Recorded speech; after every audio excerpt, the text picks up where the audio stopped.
Hello everyone, welcome back to our channel e Pathshala वीवीएमसी।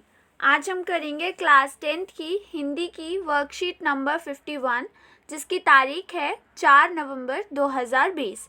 तो हमने पिछली वर्कशीट्स में सीखा कर्तृवाच्य, कर्मवाच्य और भाववाच्य के बारे में। फिर उसके अगली वर्कशीट में हमने सीखा कर्तृवाच्य से कर्मवाच्य में सेंटेंसेस को बदलना।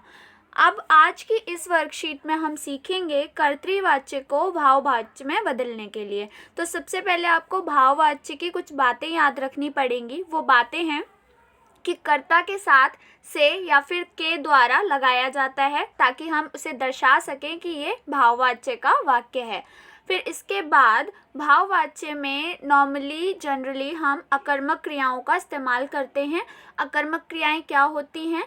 वो सेंटेंसेस जिसमें क्रिया के साथ कोई कर्म ना लगा हो, यानी कि वो क्रिया जिसका कर्म के साथ कोई रिलेशन ना हो, बिना कर्म की क्रिया, उसे हम अकर्मक क्रिया कहते हैं। आपने अच्छे से पढ़ रखा है अकर्मक क्रिया और सकर्मक क्रिया के बारे में। फिर इसके बाद हम एक चीज़ और है इम्पॉर्टेंट पॉइंट कि भाववाच्य में कर्म या फिर कर्ता पर ध्यान न देकर भाव पर ध्यान दिया जाता है। तो चलिए देखते हैं। यहाँ पर एग्जाम्पल्स दे रखे हैं। पक्षी आकाश में उड़ते हैं, इसको हमने भाववाच्य में बदला, पक्षियों द्वारा आकाश में उड़ा जाता है। आइए चलें, आइए चला जाए। तो आप देख रहे हैं यहाँ पर कर्ता और कर्म की बजाय भाव पर ध्यान दिया जा रहा है। अब इसी प्रकार से निम्नलिखित कर्तृवाच्य वाक्यों को हमें भाववाच्य वाक्यों में बदलना है। तो ये कुछ 14 सेंटेंसेस हैं जिनको हमें भाववाच्य में बदलना है। तो चलिए हम अपने आंसर्स देखते हैं। फर्स्ट सेंटेंस जो है हमारा कर्तृवाच्य में, उसे पढ़िए और फिर उससे हमारा भाववाच्य सेंटेंस बनेगा। सर्दियों में लोगों द्वारा कम नहाया जाता है। तो यहाँ पर कर्ता या कर्म पर ध्यान नहीं दिया जा रहा, यहाँ पर ध्यान दिया जा रहा है कम नहाया जाता है, यानी कि उसके भाव पर, उस सेंटेंस के भाव पर। बीमारी के कारण उससे आया नहीं जाता। तो यहाँ पर एंड में या तो नहीं जाता, जाता है, ऐसे वाले वर्ड्स यूज़ हो रहे हैं। और हर एक सेंटेंस में से या फिर के द्वारा या द्वारा, इन 3 वर्ड्स में से एक ना एक वर्ड ज़रूर यूज़ हो रहा है। जैसे पहले सेंटेंस में द्वारा हुआ था, सेकंड में से हुआ है और थर्ड में से हुआ है। इसी प्रकार फोर्थ सेंटेंस में भी से यूज़ हुआ है। थर्ड सेंटेंस है हमारा घायल गौरैया से उड़ा नहीं जाता। फोर्थ सेंटेंस है उससे चला नहीं जाता। फिफ्थ है उसके द्वारा बैठे बैठे हंसा जाता है। यहाँ पर द्वारा वर्ड यूज़ हुआ है।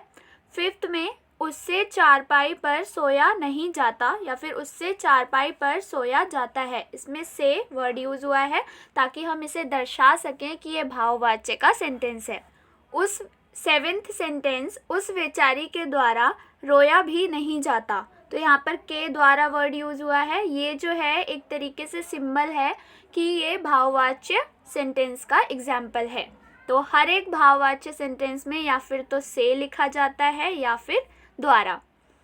नेक्स्ट है 8 अब गाया जाए। तो यहाँ पर भी भाव पर ज़्यादा ध्यान दिया है। 9th उनके द्वारा गाया नहीं जाता। 10th सेंटेंस है प्रदूषण के कारण उससे बाहर नहीं जाया जाता। 11th चलो अब सोया जाए। 12th बीमार मरीज से उठा नहीं जाता। तो यहाँ पर से यूज़ हुआ है।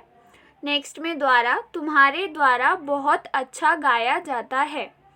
14th में जो कि हमारा लास्ट सेंटेंस है, यानी कि कर्तृवाच्य वाले बॉक्स में दे रखा था लास्ट सेंटेंस, जिसे हमने भाववाच्य वाक्य में बदल दिया है, इसमें द्वारा यूज़ हुआ है। तो ये सेंटेंस है तुम्हारे द्वारा क्यों रोया जाता है। तो सबसे पहले आपको कर्तृवाच्य के एक एक सेंटेंस पढ़ने हैं और फिर इसके आंसर्स लिखने हैं। आपको वर्कशीट का लिंक डिस्क्रिप्शन बॉक्स में मिल जाएगा, आप वहाँ से वर्कशीट को डाउनलोड कर सकते हैं। At last, thank you for watching this video and don't forget to subscribe our channel E Pathshala VVMC.